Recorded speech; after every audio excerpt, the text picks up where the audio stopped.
Friends, कैसे हैं आप लोग। ज़ेन हीलिंग हाउस में आपका स्वागत है। मैं हूं आपकी दोस्त ससी और you can heal your life की जर्नी में आगे बढ़ते हुए आज का टॉपिक है हमारा मोटापा। मोटापा सुरक्षा की आवश्यकता का प्रतिनिधित्व करता है। हम दुखों, कमजोरियों, आलोचना, दुर्व्यवहार, सेक्सुअलिटी और छेड़छाड़ से सुरक्षा चाहते हैं, सामान्य तौर पर और विशेष रूप से भी जीवन के डर से। दोस्तों, यहाँ पर हम ये समझेंगे कि मोटापा क्यों आता है। अगर खाने से इंसान मोटा होता तो हर एक इंसान मोटा होता। मोटा होने के लिए कुछ दुबले लोग बहुत खाते हैं पर वो मोटे नहीं होते हैं। तो इसका मतलब ये हुआ कि खाने से मोटापा नहीं होता है। मोटापा भी आपके अंदर की असुरक्षा की ही वजह है। इसको एक बहुत सिंपल तरीके से हम समझे तो सुरक्षा मतलब क्या, कि किसी भी चीज़ से हमें सुरक्षा चाहिए। जैसे कि ठंड का मौसम है और हमें ठंडी से सुरक्षा पाने के लिए हम क्या करते हैं, तो पहले तो हमारे खुराक में हम बदलाव लाते हैं कि उसमें हम घी खाते हैं और वो सारी चीज़ें जिससे शरीर में गर्माहट आए, और घी वाली चीज़ें, प्योर घी हम ज़्यादा खाते हैं क्योंकि हमारे स्किन पर चर्बी की लेयर बनी रहे ताकि स्किन फटे नहीं। दूसरा, हम गर्म कपड़े पहनते हैं, तो ये हम करते हैं सुरक्षा, मतलब कि हमने हमारे शरीर के अंदर और बाहर ओवरलैपिंग करी है जिससे हम सुरक्षा ले सके बाहर के एनवायरनमेंट से। जैसे बारिश का मौसम है तो हम रेनकोट पहनते हैं, छाता लेते हैं ताकि भीगे नहीं। दोस्तों, बिल्कुल यही है कि हमारे अंदर जब इनसिक्योरिटी आती है किसी भी चीज़ को लेकर और उसे हम ओवरकम नहीं कर पाते हैं किसी भी तरीके से, तो हमारा शरीर काम करने लगता है, वो चर्बी की लेयर बनाता है। सुरक्षा इस तरह से वो करता है क्योंकि हमारा मन, हमारा शरीर एक ही है। जब हम उस पर काम नहीं कर पाते हैं तो इसलिए हमें मोटापा आता है। शरीर का कोई भी भाग बढ़ने लगता है, जैसे किसी के आर्म्स बढ़ते हैं, किसी का स्टमक, किसी का हिप, किसी की जांघें, इस तरह से अलग अलग तरीके से। अब देखना, किसी की गर्दन मोटी होती है तो शरीर का अलग अलग हिस्सा बढ़ने लगता है। कोई सप्रमाण मोटा नहीं होता या कोई एकदम से फैल जाता है, मतलब पूरा शरीर फैल जाता है पूरा पीप की तरह। तो हम आगे बढ़ते और इसको समझते हैं।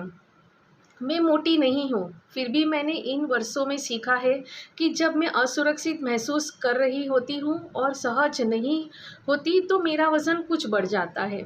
जब यह असुरक्षा चलती जाती है तो अतिरिक्त वज़न अपने आप कम हो जाता है। यहाँ पर ये कहते हैं कि जब असुरक्षा चली जाती है तब अतिरिक्त वज़न अपने आप कम होने लगता है। देखो, है ना, कि जहाँ आप सिक्योर फील करते हैं अपने आप ही वज़न कम होने लगता है। मोटापे से लड़ना समय और ऊर्जा की बर्बादी है। डाइटिंग से कोई लाभ नहीं होता है। आप जैसे वह रोकते हैं वज़न वापस आ जाता है। अपने आप से प्यार और अपने आप को स्वीकार करना, जीवन की प्रक्रिया पर विश्वास करना और सुरक्षित महसूस करना, क्योंकि आप अपने मन की शक्ति को पहचानते हैं, सबसे बड़ी डाइटिंग है। नकारात्मक विचारों को छोड़ दें, आपका वज़न अपने आप ठीक हो जाएगा। कई माता पिता बच्चे के मुंह में खाना ठूसते हैं, चाहे समस्या जो भी हो। ये बच्चे बड़े होकर जब भी उनके सामने कोई समस्या आती है, एक खुले रेफ्रिजरेटर के सामने खड़े होते हैं और यह कहते हैं, मैं नहीं जानता कि मैं क्या चाहता हूँ। मेरे लिए किसी भी प्रकार की पीड़ा अपराध बोध का संकेत है। अपराध बोध हमेशा सजा मांगता है और सजा से पीड़ा होती है। स्थायी पीड़ा स्थायी अपराध बोध से आती है, जो अक्सर इतनी गहरी दबी होती है कि हमें अब उसके बारे में पता ही नहीं होता है। अपराध बोध एक पूरी तरह बेकार भावना है। वह कभी किसी को अच्छी नहीं महसूस कराता, ना ही किसी परिस्थिति को बदल सकता है। आपकी सजा अब समाप्त हो चुकी है, इसलिए अपने आप को जेल से निकाले। क्षमा करना केवल छोड़ देना और जाने देना होता है। यहाँ पर बात की गई है कि पहले तो कि डाइटिंग करने से कोई लाभ नहीं होता, इससे वज़न कम नहीं होने वाला है। अपने आप को सज़ा देना बंद करो। पॉजिटिव रहो, नकारात्मक विचारों को छोड़ दो, वज़न अपने आप उतरने लगेगा। असुरक्षा की भावना छोड़ दो, खुद को हमेशा यही बोलो कि I am secure, I am secure, I am secure, I am happy, I am healthy. मैं जैसे भी हूँ, मैं जैसा भी हूँ, मैं खुद का स्वीकार करता हूँ।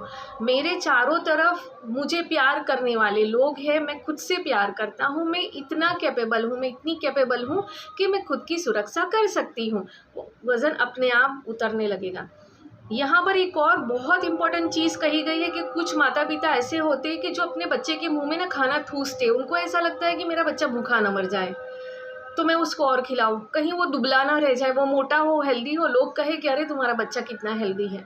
अब देखो, जहाँ तुम ये चीज़ करते हो ना, हम बड़े भी अक्सर ये चीज़ नोटिस करते हैं। कभी हमें कुछ समझ में नहीं आता, हमें पता है कि फ्रीज़ में हम ही रखते हैं, हमें पता है कि फ्रीज़ में कुछ भी नहीं है ऐसा खाने के लिए, मतलब है पर अभी खाने के लिए नहीं है, फिर भी हम फ्रीज़ खोलते हैं, खड़े होते हैं और फिर सोचते हैं। अगर किसी ने पूछा क्या कर, पता नहीं मैं क्या कर रहा हूँ, क्या कर रही हूँ, बस मैं खोल के खड़ी हूँ। मतलब ये हुआ कि आपके माता पिता ने बचपन में जो आपके साथ किया था, खाना ठूसना मतलब वो एक आपके अंदर ऐसा ट्रिगर बन गया कि कभी कुछ समझ में नहीं आए तो बस खाना ठूस लो। ये खाना ठूसने वाली जो हैबिट है, ये क्या करती है, आपको मोटापा देती है। तो पेरेंट्स को भी खास ये एक लेसन है, एक मेरी तरफ से मैसेज है कि प्लीज़ अपने बच्चों के साथ ऐसा मत करिए। अब जब उसको ज़बरदस्ती का खाना खिलाते हैं तो इसका मतलब ये है कि आप खुद कहीं ना कहीं इनसिक्योर है।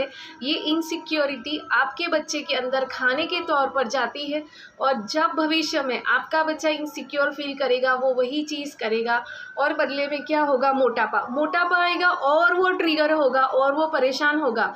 उसकी परेशानी जो हकीकत में है वो तो है ही, बट वो अपने मोटापे से और परेशान होगा और उसकी ज़िंदगी में खुशियाँ नहीं आएगी।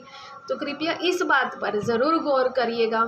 उम्मीद करती हूँ आपको ये टॉपिक बहुत पसंद आएगा, क्योंकि और काफ़ी हेल्प मिलेगी आपको, क्योंकि आजकल लोग इस स्थिति से बहुत ही परेशान हैं, जूझ रहे हैं।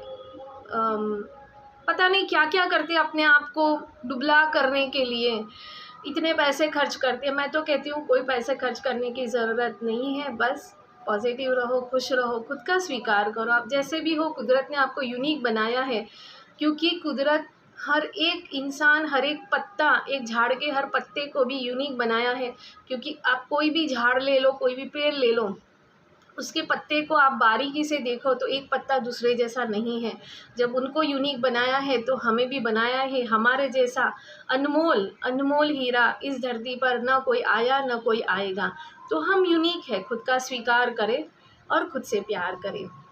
मैं मिलती हूँ आपको मेरे नेक्स्ट वीडियो में नए टॉपिक के साथ में। अपना ख्याल रखिएगा, आपके अपनों का ख्याल रखिएगा, खुश रहिए, खुशियाँ बांटें। तो मिलती हूँ आपको फिर से। Thank you for watching. और आप मेरी चैनल पर नए हैं तो मेरी चैनल को सब्सक्राइब ज़रूर करिएगा, लाइक करिएगा और शेयर भी ज़रूर करिएगा। अपना ख्याल रखिए। Thank you, love you all.